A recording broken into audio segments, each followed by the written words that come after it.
किसानों के लिए हमेशा आवाज़ उठाते रहते हैं। नाम है पुष्प रंजन जी, प्यार से इन्हें लोग भैया बोलते हैं, और आज हमारे बीच आए हुए हैं ये डंडई में। हम उनसे सबसे पहले तो उनको ये कहेंगे कि ये गढ़वा जिला के विधायक प्रतिनिधि बने हैं कृषि विभाग के लिए। सबसे पहले तो आपको बधाई हो सर किसान प्रतिनिधि के लिए। धन्यवाद।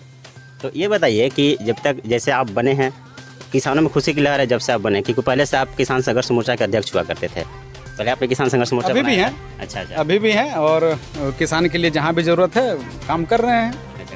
हाँ, और विशेष रूप से माननीय विधायक भानु प्रताप शाही जी का आभार, जो हम पर विश्वास किए और अपने विधानसभा के किसानों का जो कृषि विभाग है, जितने भी कृषि विभाग के संबंध जितने भी विभाग हैं वो हमारे जिम्मे दिए हैं। अच्छा, अब जैसे जब आप बने हैं तो हर लोगों में एक आस जगा हुआ है, आपके मन में भी कुछ ना कुछ होगा कि हम ये करेंगे। तो अभी तक किसानों के साथ जो नहीं हो सका, कौन सा ऐसा आपके मन में ऐसा आइडिया कि मतलब जो अभी तक नहीं हो सका आप क्या करेंगे किसानों के लिए, जो किसानों के चेहरे पर खुशी आएगी, किसान जो आत्महत्या कर रहे हैं, रात दिन जो मर रहे हैं, उनको जो एक निराशा वाला ज़िंदगी है उससे वो खुशी वाली ज़िंदगी में आ सके, क्या करने वाले हैं? तो एक आप जान लीजिए कि किसान हमारे यहाँ गढ़वा जिला या पलामू जो भी किसान है, यहाँ किसान के लिए कुछ हुआ ही नहीं है। विभाग के बारे में लोग जानते भी नहीं है कि जो जहाँ भी जाइए किसान से अगर पूछे कि आपके लिए कौन विभाग है, तो कृषि विभाग के अलावे कोई भी विभाग के बारे में नहीं जानते।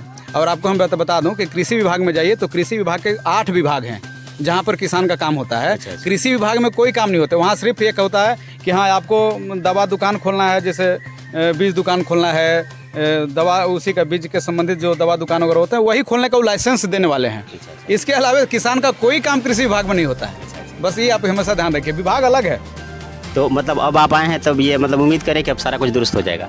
नहीं, प्रयास ईमानदारी पूर्वक प्रयास करेंगे।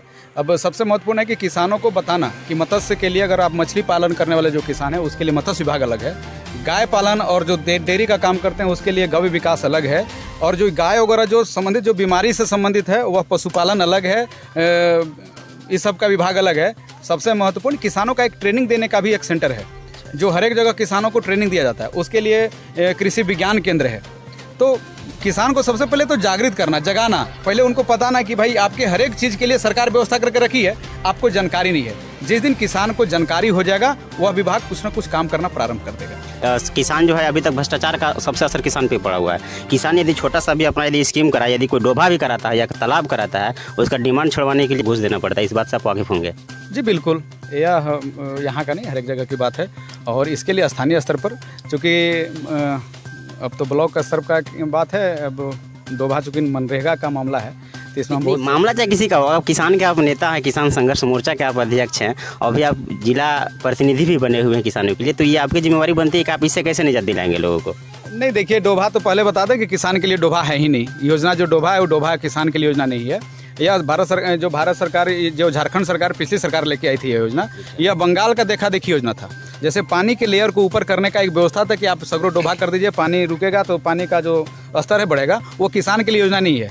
तो उस विषय पर आप स्थानीय स्तर पर हम लोग मिलेंगे, बात करेंगे सभी लोगों से कि कैसे ठीक किया जा सकता है। हमेशा महंगा खाद मिलता रहा है, जब से किसान हमेशा ये कहते रहते हैं कि मुझे जो सरकारी रेट है उससे अधिक दर पर मिल रहा है, तो इसके बारे में आप क्या करेंगे? जी बिल्कुल, यह हमारे लिए सबसे बड़ा चैलेंज है और हम इस चैलेंज को स्वीकार करते हैं कि जितना जल्द हो सके इस पर कंट्रोल आएगा। और आप देखिएगा, आपके सामने अगर कोई देगा भी तो रात के अंधेरे में देगा, दिन के उजाले में उसको भाव से अधिक देने के लिए हिम्मत नहीं होगा। तालियां बनती इसके लिए। अच्छा, और एक और ये कहेंगे सर कि अभी आपका फेसबुक पोस्ट मैं देखता हूँ हमेशा, और आप नरेंद्र मोदी को अपना आदर्श मानते हैं? जी बिल्कुल। तो अभी देखा जाए तो किसानों की सबसे बड़ी समस्या अगर देखा जाए सर तो ये है कि उनका जो डीजल और पेट्रोल का दाम जो बढ़ा हुआ है, इससे उनकी कमर टूटी हुई है, और आप मोदी जी के समर्थक भी हैं। तो आप ये बढ़ा हुआ कीमत पर मोदी जी से कुछ कहना चाहेंगे किसानों के लिए? पहले बात कि अभी हम जिस क्षेत्र में रहते हैं और आप जहाँ रह रहे हैं, यहाँ डीजल और पेट्रोल से कितना खेत पट रहे हैं। अभी बिजली आपको पिछले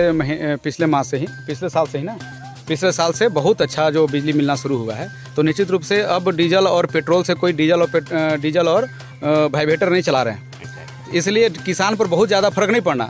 डीजल मोटरसाइकिल जो चला रहे हैं वो किसान नहीं है, और जो बड़का गाड़ी पर घूम रहे हैं वो किसान नहीं है। आप उसकी बात मत। लेकिन किसान भी मोटरसाइकिल पर सब्जी लाद करके बाजार को जाता है सर बेचने के लिए, उसको वहाँ पे एक्सपेंसिव पड़ रहा है, वो उसके बारे में क्या कहेंगे आप?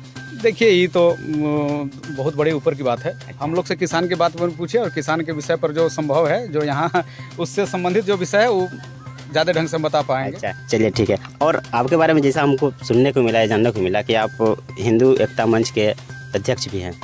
ये अध्यक्ष नहीं है, संस्थापक हैं। अच्छा जी बिल्कुल।